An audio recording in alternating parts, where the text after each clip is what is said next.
اللہ نے نہایت اچھی باتیں نازل فرمائی ہیں، یعنی کتاب جس کی آیتیں باہم ملتی جلتی ہیں اور دہرائی جاتی ہیں۔ جو لوگ اپنے پروردگار سے ڈرتے ہیں ان کے بدن کے اس سے رونگٹے کھڑے ہو جاتے ہیں، پھر ان کے بدن اور دل نرم ہو کر اللہ کی یاد کی طرف متوجہ ہو جاتے ہیں۔ یہی اللہ کی ہدایت ہے، وہ اس سے جس کو چاہتا ہے ہدایت دیتا ہے، اور جس کو اللہ گمراہ کرے اس کو کوئی ہدایت دینے والا نہیں۔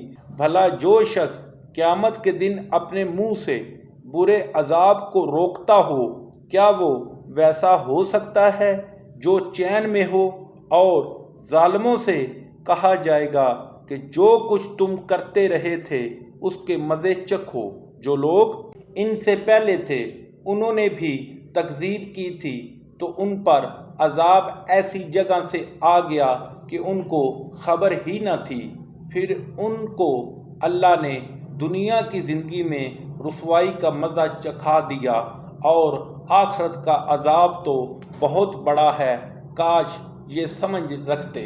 اور ہم نے لوگوں کے سمجھانے کے لیے اس قرآن میں ہر طرح کی مثالیں بیان فرمائی ہیں تاکہ وہ نصیحت پکڑیں۔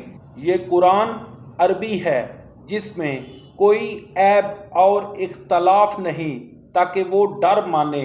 اللہ ایک مثال بیان فرماتا ہے کہ ایک شخص ہے جس میں کئی آدمی شریک ہیں، مختلف المزاج اور بدخو، اور ایک آدمی خاص ایک شخص کا غلام ہے۔ بھلا دونوں کی حالت برابر ہے؟ نہیں، الحمدللہ، بلکہ اکثر لوگ نہیں جانتے۔ اے پیغمبر صلی اللہ علیہ وسلم، تم بھی مر جاؤ گے اور یہ بھی مر جائیں گے، پھر تم قیامت کے دن اپنے پروردگار کے سامنے جھگڑو گے اور جھگڑا فیصل کر دیا جائے گا۔ تو اس سے بڑھ کر ظالم کون جو اللہ پر جھوٹ بولے اور سچی بات جب اس کے پاس پہنچ جائے تو اسے جھٹلائے؟ کیا جہنم میں کافروں کا ٹھکانہ نہیں؟ اور جو شخص سچی بات لے کر آیا اور جس نے اس کی تصدیق کی، وہی لوگ متقی ہیں۔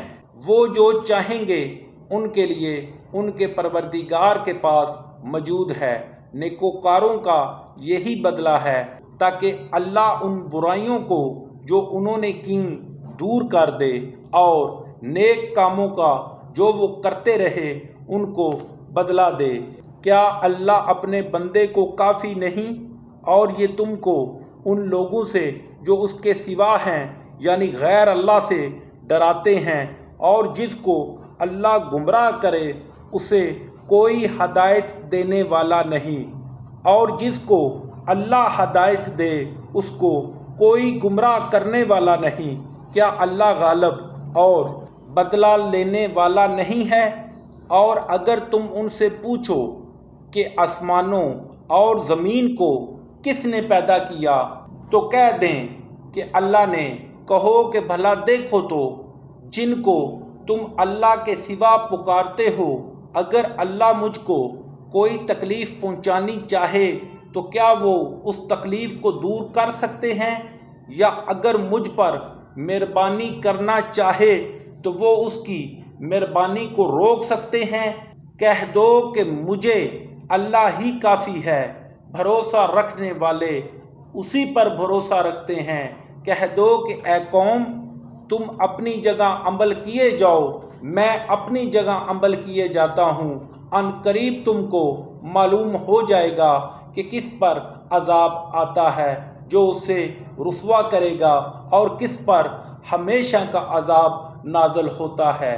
ہم نے تم پر کتاب لوگوں کی ہدایت کے لیے سچائی کے ساتھ نازل کی ہے، تو جو شخص ہدایت پاتا ہے تو اپنے بھلے کے لیے، اور جو گمراہ ہوتا ہے تو گمراہی سے اپنا ہی نقصان کرتا ہے۔ اے پیغمبر صلی اللہ علیہ وسلم، تم ان کے ذمہ دار نہیں ہو۔ اللہ لوگوں کے مرنے کے وقت ان کی روحیں قبض کر لیتا ہے، اور جو مرے نہیں ان کی روحیں سوتے میں قبض کر لیتا ہے، پھر جن پر موت کا حکم کر چکتا ہے ان کو روک رکھتا ہے اور باقی روحوں کو ایک وقت مقرر تک کے لیے چھوڑ دیتا ہے۔ جو لوگ فکر کرتے ہیں ان کے لیے اس میں نشانیاں ہیں۔